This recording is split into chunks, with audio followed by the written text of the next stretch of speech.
Welcome to Pet Pals. I'm Dee Dee and this is Randy, and we are here at Frederick County Animal Control and Pet Adoption Center on Rosemont Avenue. And as we do every week, we bring you some adoptable animals from your shelter. And our first guest today is MJ. And MJ is the dog that everyone says they want. She is a spayed female Labrador Retriever who already has experience in a family, and as you can see, she sits when she's asked to. She does a high five. She has lots of energy for doing things that people like to do with labs, like hiking or jogging or just going for a walk around the neighborhood. And she was given up by a family who was both ushering a new baby into the family and moving at the same time. And so they felt like keeping MJ in that mix was too hard, so they brought her to us. She is 6 years old, which makes her middle-aged. A lot of times, for reasons that I don't know, people think that middle-aged for dogs is the same as old, which all you have to do is reflect on yourself. She is like a 35 to 45-year-old person. So certainly has lots to give and is in her prime, ready to start a new life with a new family, and I think she's going to make somebody really happy. If you are interested in MJ, come by the shelter and meet her, see what you think. And also, if you aren't familiar with our adoption procedures, it's very simple. You come in, meet the animals that we have, hopefully you fall in love, and then you will choose the animal of your dreams, and we'll set up an interview for you, where we talk to you about house training, which MJ won't need, leash training, which she'll need a little bit of, and how to mix the dog into your family. And we also check with your landlord to make sure it's okay you have a pet, and we also check that your current pets are licensed. Don't worry if they're not, because we can help you do that. So we try to make it pretty easy, and as you can see, she's gonna make it easy. She's very food motivated and willing to do stuff just for pepperoni. Our next guest is Pancho, and Pancho is a Yorkshire Terrier that was adopted from Prince George's Animal Control 4 years ago. And so we don't know where he was before that, but we do know that the family that's had him for the last 4 years brought him in because they can no longer keep him. And he has a lot of energy and is smart, friendly, just what you would expect from a small terrier. But we were told that he's 11 years old. I don't know if that's true, because if you see him, let him go on the floor for a second. If you see him, this is just not an elderly seeming dog. He is excited and friendly. He wants to do things. But we do know that the people who brought him to us had him for 4 years, and they were told that he was a middle-aged dog when they got him. So we can always make the best guess that we can about breed and age and training. But what we do is we ask the people who bring the dogs to us to fill out a long questionnaire about what kind of things that they like and what kind of experiences they've had. So you can see he does like to be on people's laps, which is a good thing, because most people who want small dogs do enjoy that as well. So if you have been thinking about getting a small terrier, then come by and meet him, see what you think. And we will share all the information that we have about him, and you can spend some time with him, see if he's a good match. And if you have another dog and you've thought about getting a second dog, we do invite you, but we don't require you to bring your other dog and see what your other dog thinks. It's not a guarantee if they like each other here that they're gonna like each other at home. I'm sure you all know dogs that go to the dog park and have a great time with their friends, but they don't necessarily want them to move in. So it's just another way that we offer trying to help you make the choice. And if you are interested in a particular kind of dog, then let us know, and we can tell you the characteristics of the dogs that we have in the shelter and how they might suit your needs. It is hard to make a match in like a 10 or 15-minute visit that you have with a dog in the shelter. So we do share all the information we have about their past, but also our expertise. You know, what we think. If you say, I picture myself sitting by the fireside watching movies, then Pancho's too young for you. We are back with our next guest, and this is Coco. As you can plainly see, she's a dachshund. She is a very sweet little girl. She is 6 years old. She has already been spayed. We are offering her for adoption because she was left behind by a family member with a relative who can't keep a dog. And most of the time if you are a pet owner like I am, like Randy is, you can't imagine something happening in your life that would make you give up your pet. And it's easy to pass judgment on people who do give up their pets because it's just impossible to imagine that you would let your family member go by the wayside if things get tough, especially in the case of a little dog like Coco, who's just so well-mannered and easy to handle. You know, she might actually be a comfort during tough times and you'd want to keep her. But when I work at the admission desk, what I mostly hear is extreme circumstances that you really couldn't imagine. You know, it's things like people's house burning down, foreclosure, loss of job, having to take a relative in to the house because they're no longer independent, and that relative is either afraid of or allergic to the pet or has a pet of their own and the two pets don't get along. There are really extreme circumstances that make people give up their pets. So half of the animals that we get are in that situation. They've been given up by a family that cared for them. And then half of them come to us as lost animals that we try to reunite with their owner. And in Coco's case, we do know her story, that her owner was unable to keep her, gave her to a family member who was in no position to provide for a dog. So she is here. And I already did my middle-age speech. She's 6 and has plenty of time left. She's in her prime. It's great to get a dog who's middle-aged because they are so done with the destructo phase and the inability to walk on a leash and all of those kinds of things. So you really do benefit from hiring a dog with experience, we'll say. So Coco is awaiting her new experience to come. Maybe it'll be with you. We are back with Ruby.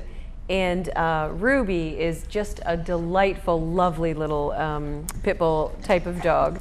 She loves people. She loves little children. She can be overexcited when she sees the dogs, but it's in a good way. She really wants to play with them.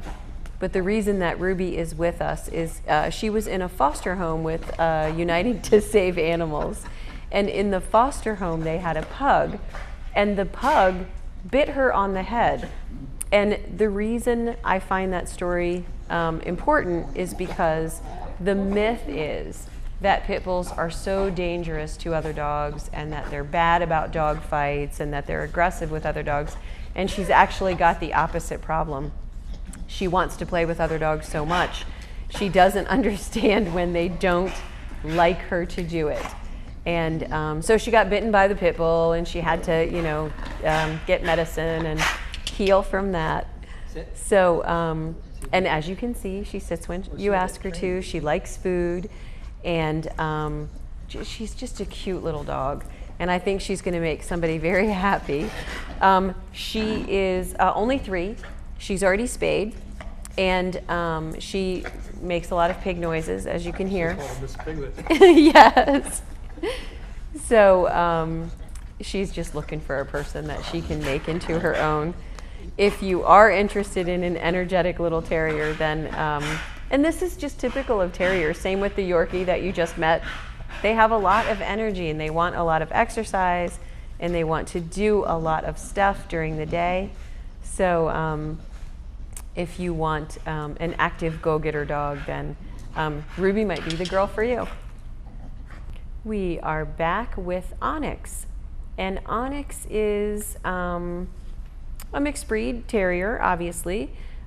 He could be part Schnauzer, but a very interesting thing about dog DNA is that even if you have a mixture of two purebred dogs that don't have a wire-haired coat in their lineage, you can still end up with wire-haired puppies. So when we say he could be mixed Schnauzer or some kind of mixed terrier, we're always taking a guess.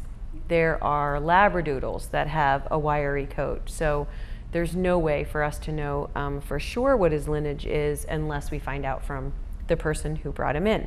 So what we know about Onyx is he's 1 year old and he's a boy, and he is looking for a new place to call his own home with his own family.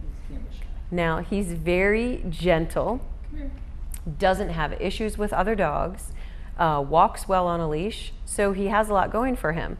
But as you can tell, it's really important to think about the energy level of the dog that you want, because the difference between Onyx and Ruby is extreme. If you want to be able to hike and bike and maybe have a frisbee dog and do all of those kinds of things, then you're not going to want to pick a dog like Onyx, who is the lay by your feet while you watch a movie fireside type of dog. So sometimes people think that that's determined by the dog's age, but it is not. Their energy level is part of who they are, and it's important to picture the energy level that you have and how a dog's going to complement that so that you guys will be a good match. Randy said he might even be trying to hide from the camera and go behind the chair. So he's not going to be a party animal. And some people want that, and some people want the opposite. So it's very easy to choose a dog based on their physical appearance, but it's really better if you let us help you and choose them based on their energy level and their interests, so you know that you're going to have a dog that suits you and is a good match for you. Are you hiding? Yeah, he's nervous. So if you decide you would like to adopt Onyx, then you have to be a patient person. Someone's going to help him come out of his shell and feel safe again. He really is trying to hide. So he'll come out of his shell. He'll make a patient, gentle person very, very happy, because that's all he needs to feel safe in the world again.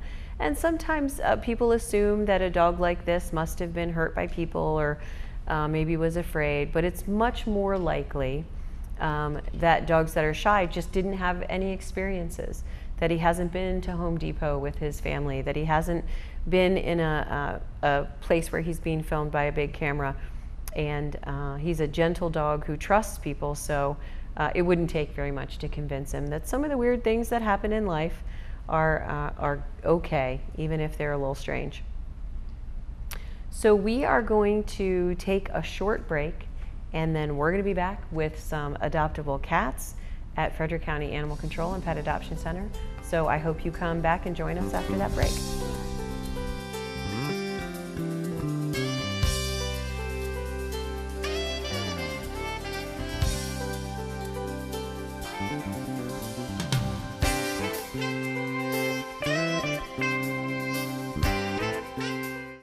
Join Frederick County Parks and Recreation for some hands-on cooking classes at the Ballinger Creek Community Building in Frederick, Maryland. Some of the classes offered include cooking with your kids in our parent and child programs, have a night with your significant other in our date night classes, learn cuisines from around the world, or learn some basic cooking techniques. For more information, visit us at recreator.com or call 301-600-2936. We'll see you in the kitchen.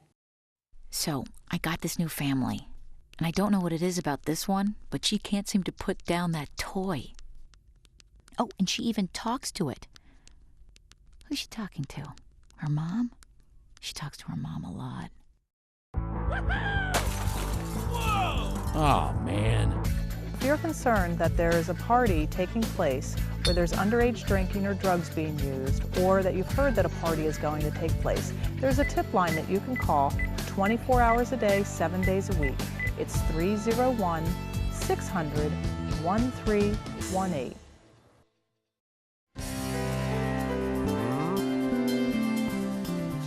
Welcome back to Pet Pals. We are back with some adoptable cats at Frederick County Animal Control and Pet Adoption Center.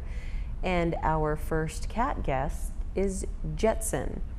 And Jetson is a 2-year-old neutered male, beautiful black and white cat who has lived with other cats. Sometimes people ask us for that information because cats tend to be believed to be not very social, and that's probably a misunderstanding of cats. They're social with people they know and like, and they're social with cats that they're related to and have been raised with. But it is true that cats don't necessarily, you never hear anyone say, I'm going to take my cat to the cat park. Cats would hate that. They don't necessarily want to meet strangers, especially other cats.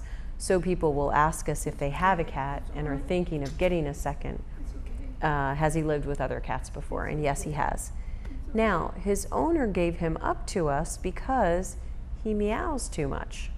That's a little bit sad to me, of course, because cats that meow a lot are talking to their people. Cats don't meow at each other. That's for the people in their life. So I certainly do understand the behavior complaint, though, of having a cat that meows at you at night or that disturbs you while you're watching TV. And I have a cat at home that's pretty vocal, and it's pretty manageable if you think about how they get that way. If they meow at you and you don't listen, and they meow at you a little longer and you don't listen, and then they meow a little longer and you get frustrated and go feed them, you can actually create a cat that's very talkative.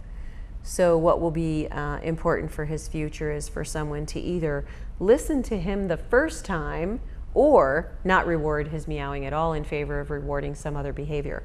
Like the exercise he's doing with his feet, making biscuits on Randy. Feeding him for that or petting him for that will make him a more quiet, snuggly cat if that's what you're looking for. And he hasn't meowed once in this situation. So I think it's perfectly manageable. Also, some lineages of cat are more vocal than others. Some people say Siamese cats are very vocal. Maybe he's part Siamese. And if that makes him seem exotic and thus more attractive to you, then I'll go with that. He is a pretty tall cat, which also speaks to a Siamese heritage, but we don't know. When we get cats here, we just call them domestic short, medium, or long hair, depending on their fur coat. And he looks like he is settling in a little bit nicely. And it can be hard for cats to be placed in a carrier, taken out of their little hotel room and brought up here to a bunch of strangers, but he did very well. Our next feline guest is Cookie, a beautiful brown tabby. She is about 5 years old, and she was brought to us by someone who already had a number of cats and couldn't keep her. She's very pretty and a little on the thin side, so we will work on that, getting her ready for adoption. And as you all know, what we do for the animals that come in here to be adopted is we microchip them, we spay or neuter them, we start them on their vaccines, we offer them a litter pan full of wood pellets, which cats do not prefer. So if they're reliable using that, we know they're litter trained. Certainly if there are cats who don't like to use wood pellets, which many cats don't, we have regular cat litter. It's just one of the things that we do to house them here in the shelter so that we can cut costs, obviously, so we can help more animals, but also so we can make sure that these animals that you are selecting from are among the best suited to be family pets. So she is a very friendly cat, but when she first came up, she was a little nervous to come out of her carrier, which to me says that she's a smart girl, because, you know, why would you jump out of your car into a strange neighborhood where you don't know the people, and they have strange equipment like cameras and blocks on the windows and things like that. So she's just being careful. Cats are, you know, they have that saying, curiosity killed the cat. Cats are cautious by nature because they're among a species of animal that gets eaten by other animals on occasion. And so it is their nature to be careful when they're in new situations in case it turns out to be a dangerous one. If you think that Cookie might make a good match for you or someone that you know, she obviously has experience living with other cats, which might be important to know depending on where she's going to go. But if you aren't able to adopt yourself, which I know a lot of the people that watch the show talk to me and tell me that that they're not looking to adopt, they're just keeping up to date on what's happening in the shelter, and many are volunteers, and they just want to know what's going on and who's new. If you do think that Cookie might make a good match for someone that you know, you can share this episode of Pet Pals, or you can go to petfinder.com and find her profile and share that on social networking. And if you're not a tech savvy person, then you can just print the picture from Pet Finder and take it and post it someplace where you're allowed to post it. Sometimes your local coffee shop will let you do that. If there's a community bulletin board at a store you like, see if they'll let you put it up. They might let you put it up at work. Because as many people as see the pictures of the animals that are here in the shelter as we can, increasing that number helps us adopt more animals and let more people know that the shelter is even here to begin with. We are back with Emily, and Emily is just a beautiful, beautiful cat. Many people like calico and tortoiseshell colored cats, and she is typical of that. She is only a year old, so she is almost a kitten herself, but she comes with fantastic experience. She's lived with cats, kids, and dogs. She's seen it all, even though she's still a youngster. So I think she's a real find as shelter kitties go. And we color code our cats for energy level, blue, orange, and green. And she is an orange, which means that she doesn't need to be on your lap all the time. She doesn't care if you have to go to work during the day. She'll be okay without you. But she's very interactive and friendly, so she does want to be, you know, part of your life. And everyone has to choose the cat that's right for them. There are a lot of people who wouldn't mind at all if their cat kind of, you know, hung out in the apartment and lived a little separate, quiet life. And there are other people who want their cat to be part of walks on leashes, activities with their dog. So she wants to go somewhere else. So it is very important that you pick a cat that matches what you're looking for and what the cat's looking for, so it'll last a lifetime. Our next feline guest is Mr. Squeakers. Mr. Squeakers, as you can plainly see, is a beautiful orange tabby, but what you may not be able to plainly see is he's big, very, very big. And although maybe he's a tad overweight, not much, he is really a substantial sized cat. And a lot of people like that, so it's definitely something to think about the difference when you go to the pet store and buy cat food for him or a cat bed for him. You need to look in the big and tall section because he is definitely a big and strong kitty. He's only 4 years old, so he probably isn't going to grow any bigger, but he's still a young guy and is fit and, as you can see, pretty confident for a cat coming into a room full of strange things.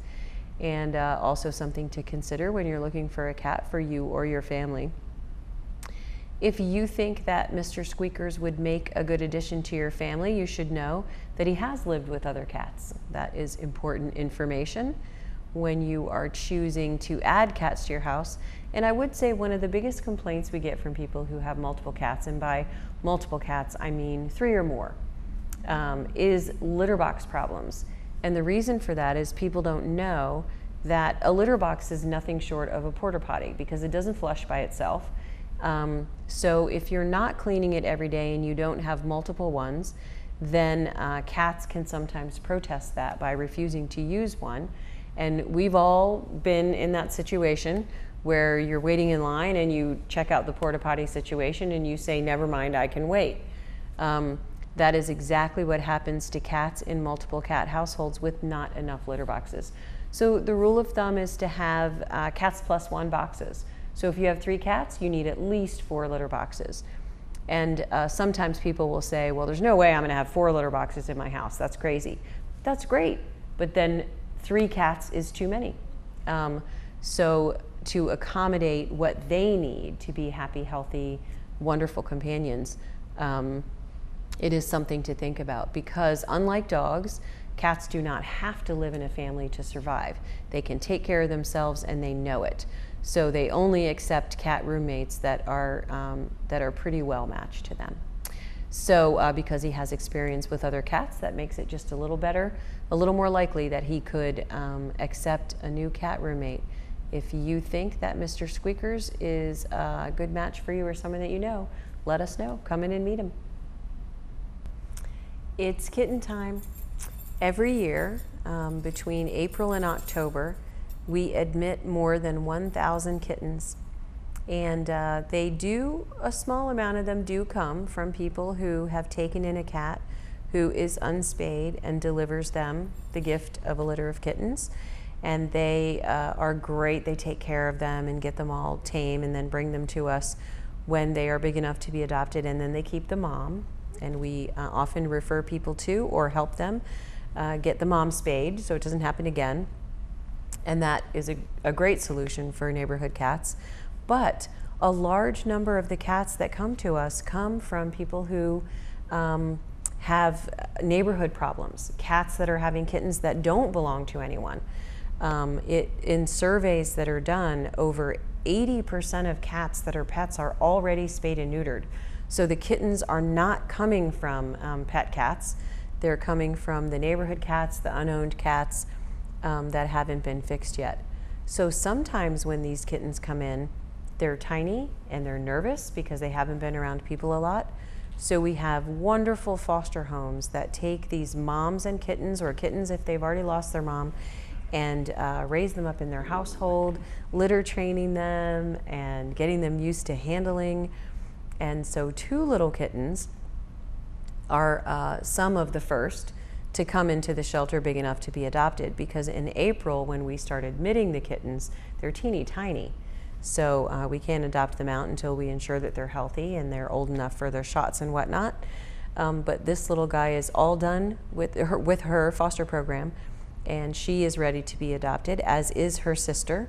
And between now and October, there'll just be a weekly influx of new kittens from our foster homes.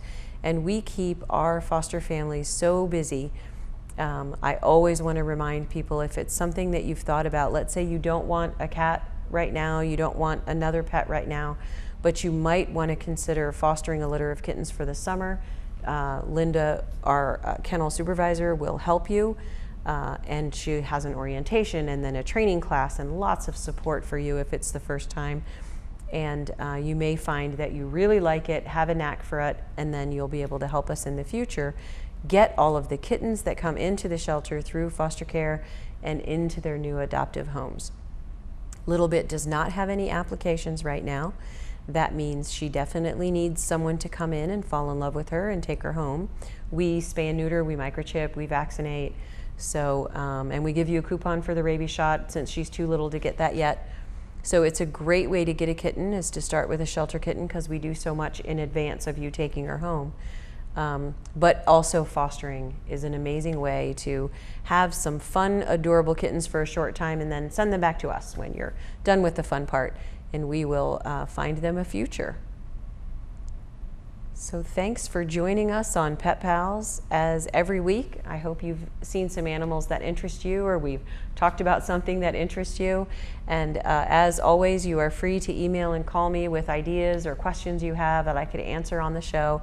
And you'll see a link at the bottom of your screen that you can share around if you want to share any of these animals' little clips.